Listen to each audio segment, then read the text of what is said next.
ఓం గం గణపతయే నమః. ఓం శ్రీ మాత్రే నమః. ఓం శ్రీ గురుభ్యో నమః. ఓం శ్రీ మహాసరస్వత్యై నమో నమః. నేను మీ డాక్టర్ వాడరి వాదినారాయణరావు శర్మ.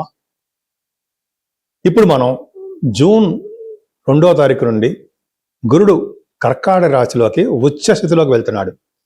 సో ఈ గురుడు ఇచ్చే ఫలితాలు 12 రాశుల వారికి ఎలా ఉండబోతోందో ఇప్పుడు మనం తెలుసుకుందాం. ఈ గురుడు అనేవాడు కొన్ని రంగాలకి, కొన్ని రాశులకి శుభ ఫలితాలు, కొన్ని రాశుల వారికి అశుభ ఫలితాలు ఇవ్వడానికి అవకాశం ఉంది. దేవగురువు కాబట్టి శుభ ఫలితాలు ఇవ్వడానికి ఎక్కువ అవకాశాలు ఉంటాయి. ఇప్పుడు మనం మేషరాశి గురించి తెలుసుకుందాం.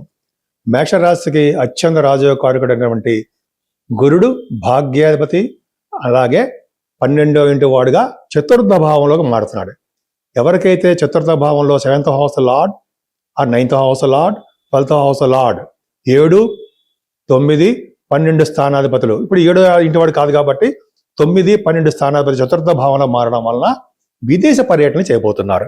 అంటే ఉన్నతమైన విద్య రీత్యా, లేదా వ్యాపారాల రీత్యా, లేకపోతే మీకున్నటువంటి పరిస్థితుల విషయాల రీత్యా విదేశాలకి వెళ్ళడం ఖాయమే, డౌట్ లేదు అందులో.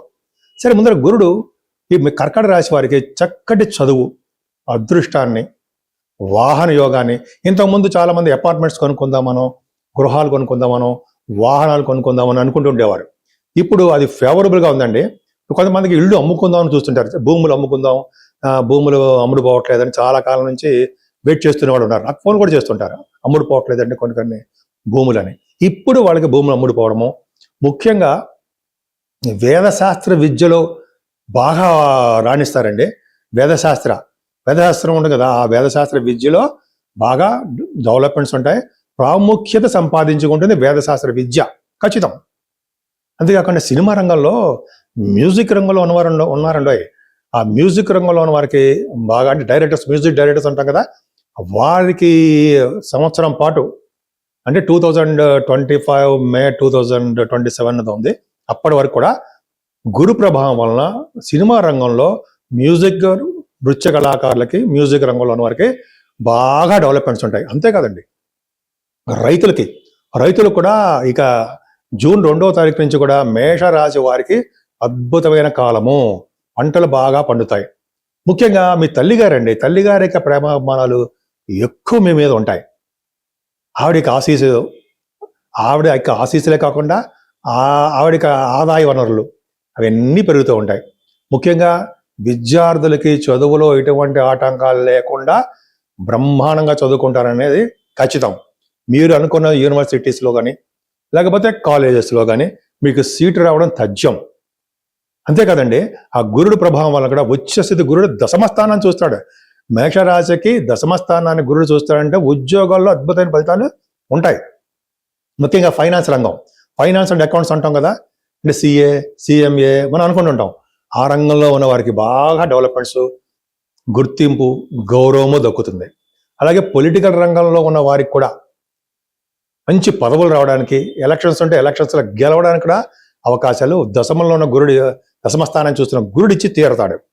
అంతేకాదండి, బ్యాంకింగ్ రంగంలో ఉన్న వారికి మంచి అద్భుతమైన ఫలితాలు, అఫీషియల్ పొజిషన్లో ఉండడానికి అవకాశాలు. అలాగే విద్యా సంస్థల్లో పనిచేసేటువంటి లెక్చరర్స్, ప్రొఫెసర్స్ వీళ్ళు అంటాం కదా, వాళ్ళకి చాలా అద్భుతమైన ఫలితాలు ఉంటాయి. అలాగే లాయర్స్ అండి, అడ్వకేట్స్ అంటాం కదా, వాళ్ళక్కడ అంతే. దశమస్థానాన్ని గురుడు చూస్తే అడ్వకేట్స్ కూడా మంచి జ్ఞాన సంపదలు ఉండి మంచి పేరు ప్రఖ్యాతలు వచ్చి తీరుతాయి. అద్భుతం అండి. 10th హౌస్ కర్మస్థానం, మంచి పనులు చేస్తారు. తీర్థయాత్రలు, గంగానది స్నానాలు, ఇవన్నీ చేయడానికి మీకు బాగా అవకాశాలు ఎక్కువనే.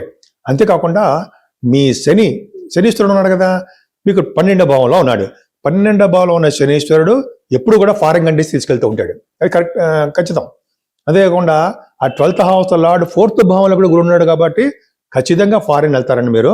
అలాగే సినిమా రంగంలో ఉన్న వారికి చాలా మంచి ఫలితాలు వస్తాయి. స్టాక్ మార్కెట్ గురు సంబంధించింది కాబట్టి స్టాక్ మార్కెట్లో ఉన్న వారికి, అలాగే మీరు సినిమా రంగంలో, సాహిత్య రంగంలో ఉన్న వాటిలో అద్భుతంగా ఉండడము. శనీశ్వరుడు 12వ భావం ఉండడం వలన మీకు ఏలినాటి శని ప్రభావం వల్ల వచ్చే దుష్ఫలితాలు కూడా తగ్గుతాయండి. ఎందుకంటే శనీశ్వరుడు 12వ భావంలో, శని మంచివాడు కాదు కదా, ఆటంకాలు కలిగిస్తూ ఉంటాడు.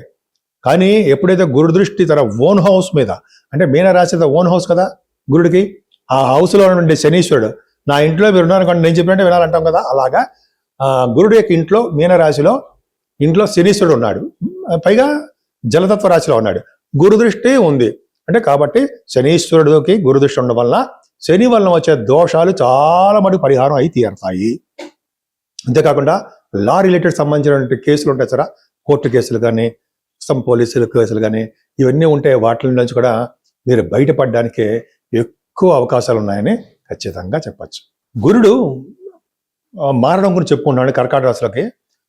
కర్కాటక రాశిలోకి జూన్ 2వ తారీఖు నుంచి గురుడు మారుతాడు. కర్కాటక రాశిలోకి గురుడు మారుతాడు. ఎగ్జాల్టేషన్లో ఉంటాడండి ఆయన.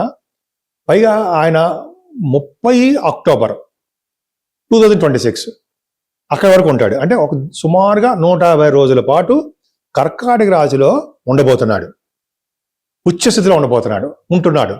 అంతేకాకుండా 31 అక్టోబర్ అంటే నెక్స్ట్ డే నుంచి, అక్కడి నుంచి జూన్ 24వ తారీఖు వరకు ఆల్మోస్ట్ 85 డేస్ సింహరాశిలో ఉంటున్నాడు.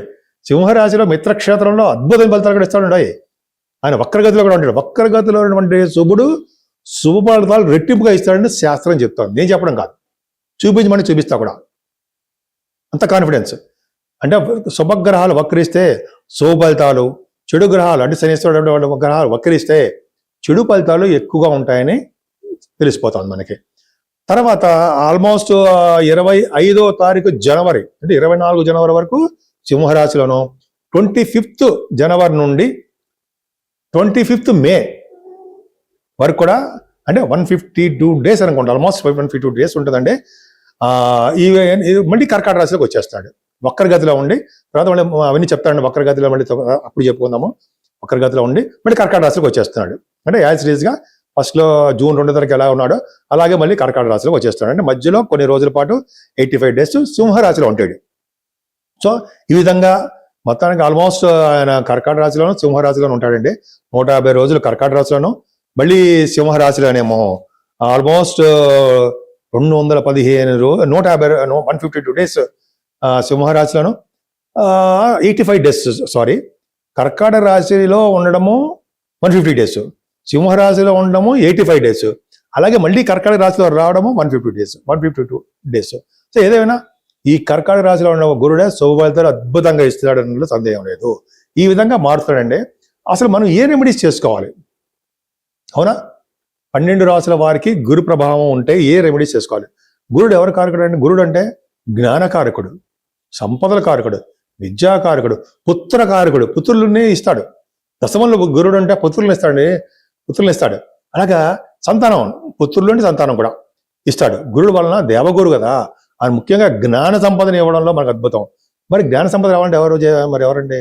మేధా సహిత దక్షిణామూర్తి గారిని, ఆ స్వామివారిని పూజ చేసుకుంటే దక్షిణముఖంగా ఉంటారు కదా ఆయన దక్షిణామూర్తి గారిని పూజ చేసుకోవడం వల్ల, శివుడి రూపమే పూజ చేసుకోవడం వల్ల అనంతమైన జ్ఞానము వచ్చి తీరుతుందండి మనకి.